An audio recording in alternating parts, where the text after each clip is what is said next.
It's the Joel Shit Show, featuring Joel Shit. Hi, welcome to the Joel Shit Show. I'm your host, Joel Shit.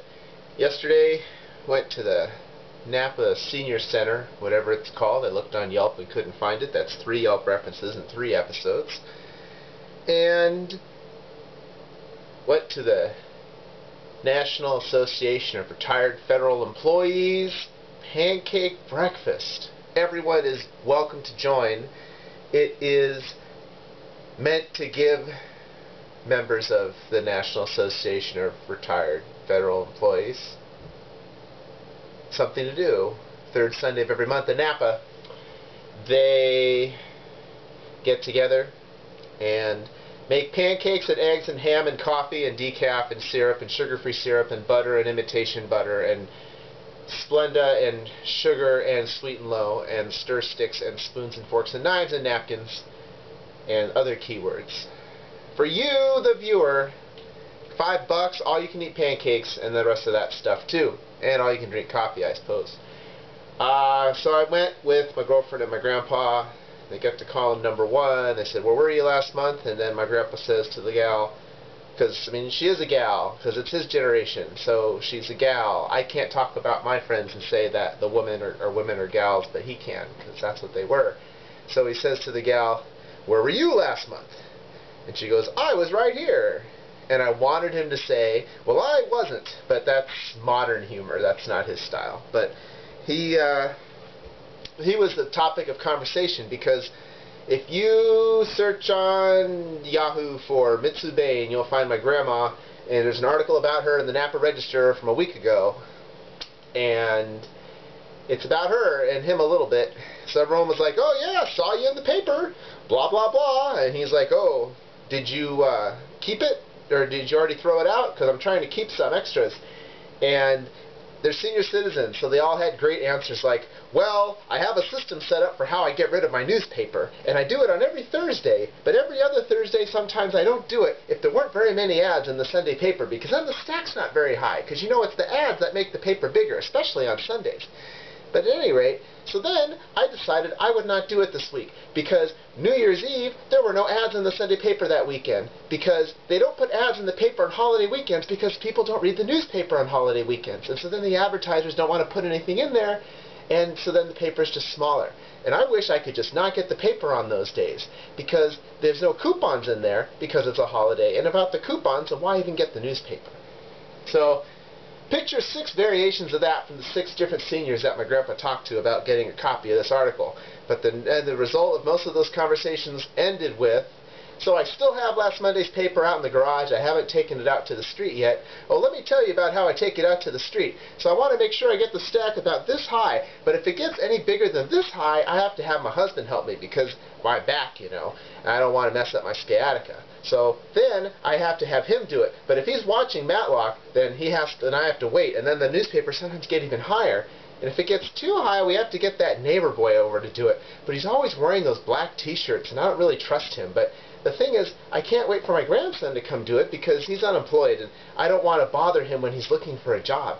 But he always sends me email at like 4 in the morning, but I'm having trouble figuring out how email works, and so maybe he's not really sending it 4 a.m. It's just that's when I see it, because that's when I wake up. Clearly, some of these stories are being embellished for comedic purpose, because that's a little too analytical for a senior citizen. But you get the idea. You can take these points from this episode and write your own sitcom, Life with Grandpa. In about 10 years, there will be a show like that, and it will be a huge success, because the baby boomers will be those people, and they'll be like, "Ah, it's like Golden Girls, but for me! Only the women aren't having sex, and they're not as pretty as Blanche Devereaux." That's what they're going to say. So he's got a few more copies of that article now, and he'll get some more when he visits them at the Senior Center next month for the National Association of Retired Federal Employees Pancake Breakfast, 3rd Sunday. It'll be President's Day weekend next month, so they can talk about how Obama's a Muslim. It'll be awesome. But so that was fine. And then we went back to his place, we packed up, and we drove home, and it was foggy the whole way, but you know, whatever. And then I filled in for Scrawny at KSCU, and so I said, I'm going to do a purple show. And I say that because all the music CDs that are dance music have purple stickers on them, as opposed to the green that the indie rock, pop, and soul records have. I call it the Barney method of music sorting. Everything is purple and green. So I did 3 hours of that, and there's a lot of the music I wanted to play isn't at the station anymore, which annoys me because I could have ripped the music when I had the chance, but I did not. And now that music is gone forever, unless of course I just torrent it. It's like I just can't be that upset about a missed opportunity when there's plenty of other opportunities around the corner. I just have to set my ass down and be like, okay, torrent site, give me things. And then I'll say, boy, all this work is making me thirsty. I'm going to have a tap. Anyway. So that show went fine, and then I went to Lucky and I bought water for my girlfriend, and I don't know where it went. She put it in the refrigerator, she put it in the refrigerator. I bought water for my girlfriend. Crystal Geyser Natural Lime Flavor Sparkling Mineral Water, part of a balanced breakfast. I did not buy a 3-pack, she's already had one.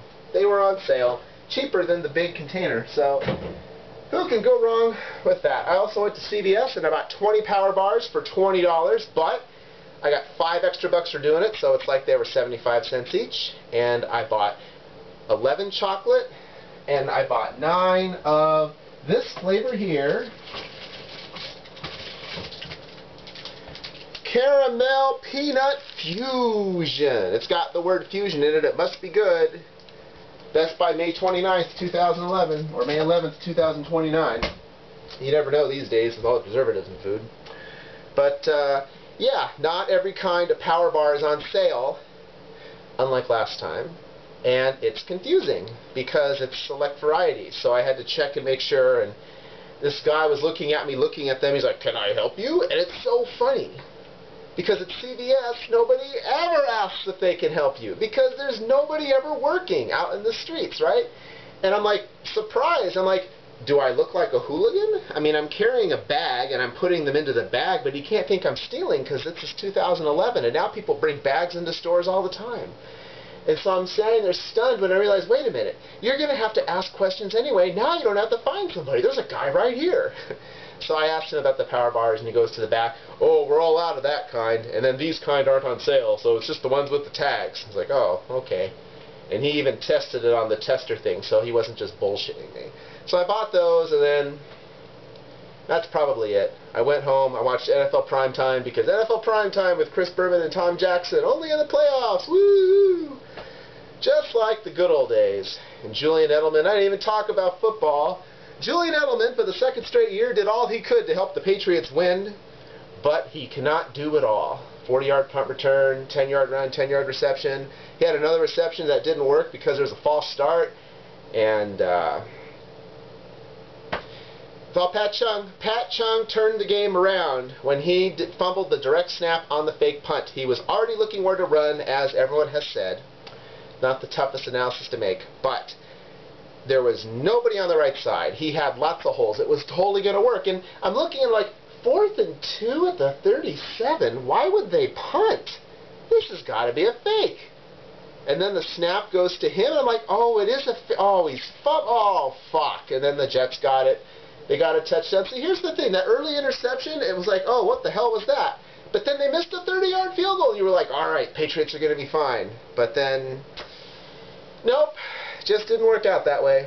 But as Patriot fans like to say, this was a rebuilding year, and they went 14-2. So we'll see. Will they go 19-0 next year, maybe? I don't know. Let's find out. But it's hard to say. There may not even be a season next year. I don't know. But I have to admit, the Patriots are usually an exciting team to watch. And I won my bet on Ben Jarvis Green Ellis under 70.5 rushing yards, so I'm a happy guy.